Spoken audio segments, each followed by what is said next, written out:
Visakha stadium పేరు విషయంలో కొత్త రగడ అవసరం లేదన్నారు కేసినేని చిన్ని. గత 30 ఏళ్లుగా ఉన్న పేరే అంతర్జాతీయ విశాఖ స్టేడియానికి పెట్టామని కొత్తగా మార్చిందేమీ లేదన్నారు. విశాఖలో జరిగే ఐపీఎల్ మ్యాచ్లకు అన్ని ఏర్పాట్లు పూర్తయ్యాయన్నారు. క్రీడలను రాజకీయాలను కలపొద్దు అంటున్న విజయవాడ ఎంపీ కేసినేని శివనాథ్ చిన్నితో మా ప్రతినిధి సాహిత్య ఫేస్ టు ఫేస్.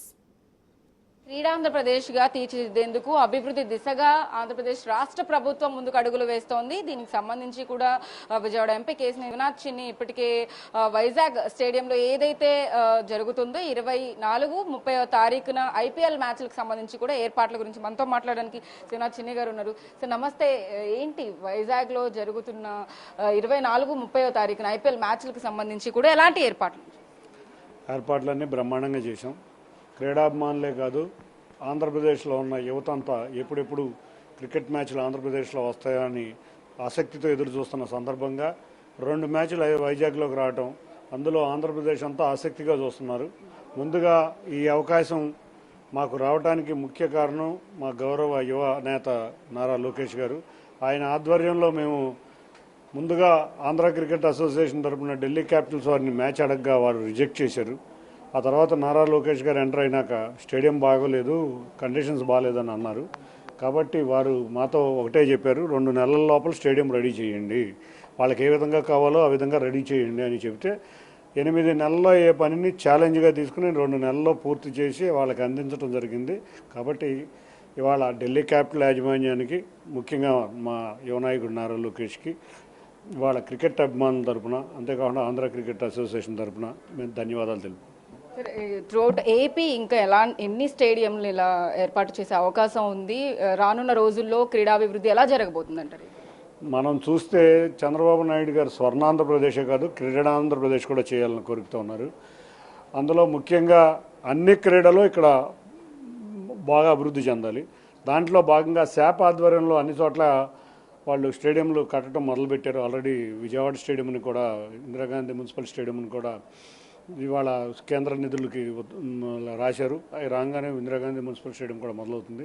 అంతేకాకుండా మేము ఇవాళ క్రికెట్ అసోసియేషన్ కింద మా యొక్క tag line clean cricket and rural cricket, అంటే ఎక్కడైతే రూరల్లో క్రీడా వసతులు లేవో అక్కడ క్రికెట్ గ్రౌండ్స్ పెడదాం అనుకుంటున్నాం. ఈ సంవత్సరం 20 క్రికెట్ గ్రౌండ్స్, ముఖ్యంగా కుప్పం కానీ లేకపోతే మనం అరకు కానీ ఇటువంటి ప్రాంతాల్లో పెట్టి ఎక్కడ నెంబర్ ఆఫ్ ధోనీస్ రెడీ చేయాలి. ఎందుకంటే మీరు చూస్తే గ్రామీణ ప్రాంతం నుంచి వచ్చిన ధోని ఇవాళ ఇండియన్ క్రికెట్లో ఎక్కడికెక్కడికో వెళ్ళిన పరిస్థితి. అటువంటి ఎంతోమంది వాళ్ళ గ్రామీణ ప్రాంతంలో ఉన్నారు. వాళ్ళందరికీ కూడా అవకాశం కల్పించే విధంగా ముందు క్రికెట్ గ్రౌండ్స్ కట్టబోతున్నాం. అంతేకాకుండా జిల్లా కేంద్రాలన్నింటిలోనూ కూడా క్రికెట్ గ్రౌండ్స్ వచ్చే విధంగా చేయబోతున్నాం.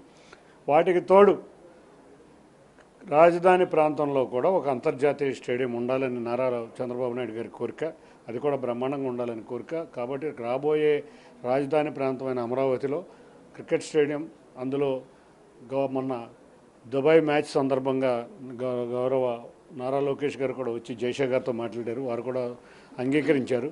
కాబట్టి బీసీసీఐ ఏసీఏ ఆధ్వర్యంలో కొత్త క్రికెట్ స్టేడియం ఆంధ్రప్రదేశ్ ప్రభుత్వ సహకారంతో అమరావతిలో కూడా ఇంకో ఇంటర్నేషనల్ స్టేడియం వస్తుంది.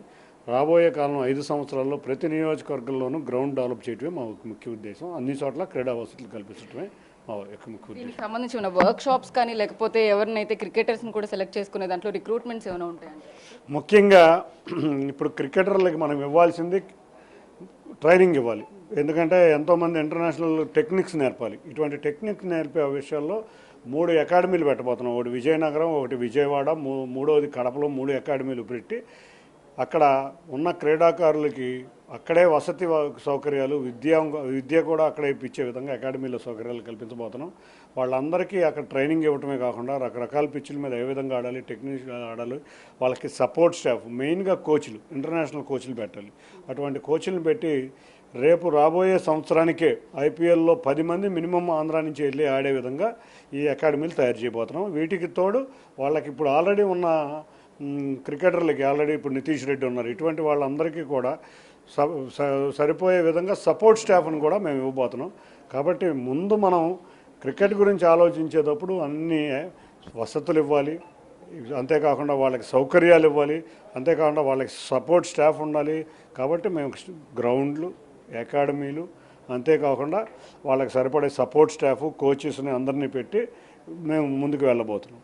అంతర్జాతీయ వైజాగ్ స్టేడియం దాని పేరు గురించి కూడా ఇప్పుడు అనేక వివాదాలు నడుస్తూ ఉన్నాయి. వైఎస్ఆర్ పేరును మార్చినందుకు కూడా ఇటు వైసీపీ శ్రేణులు కూడా నిరసనలు వ్యక్తం చేస్తూ ఉన్నారు. దాని గురించి మేము రాజకీయాలని క్రీడల్ని కలపం. మీరు చూస్తే గత 30 సంవత్సరాల నుంచి వైజాగ్ ఏ పేరు ఉందో ఆ పేరే ఉంది. సరే, దాంట్లో మేము ఏదైనా పేరు పెడితే పోనీ వాళ్ళు ఆరోపించాలంటే ఇగో ఎన్టీఆర్ గారు పేరు పెట్టారు, లేకపోతే చంద్రబాబు నాయుడు గారు పేరు పెట్టారని ఎక్కడ ఆరోపించట్లా, పేరు మార్చారు అంటున్నారు. మేము గత 30 సంవత్సరాల నుంచి ఏ పేరు అయితే ఉందో అదే పేరుని మేము వైజాగ్ క్రికెట్ స్టేడియంకి ఉంచాం. అంతేగాని ఎక్కడ పేరు మార్పులో మేము ఏమీ చేయలేం. 30 సంవత్సరాలతో మేము ముట్టుకోవాలా. మేము రాజకీయం అనేది క్రీడల్లో చూపించాం. మేము అందుకే మేము కావాలంటే ఎప్పుడో తీసుకెళ్ళి అన్ని స్టేడియాలకు కూడా అన్ని రామారావు గారి పేరు లేకపోతే ఇంకెవరన్నా మాకు ఆదర్శంగా ఉన్న వాళ్ళ పేర్లు అందరి పేర్లు పెట్టచ్చు. మేము చేయలేదు కాబట్టి వాళ్ళు ఏంటంటే జనాలు ప్రజలు మాతో లేరు. వాళ్ళ క్రికెట్ అనేది చాలా దూసుకువెళ్తుంది. అందులో ఆంధ్ర క్రికెట్ అసోసియేషన్ ఆధ్వర్యంలో IPL మ్యాచ్లు జరుగుతున్నాయి. అక్కడ ఏదో జనాల దగ్గర సెన్సేషనల్ చేద్దామని చేస్తున్నారేమో. ఒక్కటే మరొక్కసారి చెబుతున్నాం, 30 సంవత్సరాల క్రితం ఏ స్టేడియంకి ఏ పేరు అయితే పెట్టారో అదే పేరు కొనసాగుతుంది. ఇది పరిస్థితి. మొత్తం ఏదైతే వైజాగ్ స్టేడియం పేరుకు సంబంధించి కూడా అనేక వివాదాలు అయితే తలెత్తుతూ ఉన్నాయి. ఈ నేపథ్యంలోనే అక్కడ 30 ఏళ్లుగా అయితే ఏదైతే పేరుందో అదే పేరు కొనసాగుతూ ఉంది తప్ప అక్కడ ఎలాంటి వివాదాలు కూడా చోటు చేసుకోవడానికి అవకాశమే లేదు అని చెప్తూ ఉన్నారు MP Kesineni Simhadri. Video journalist సాయితో సాహిత్య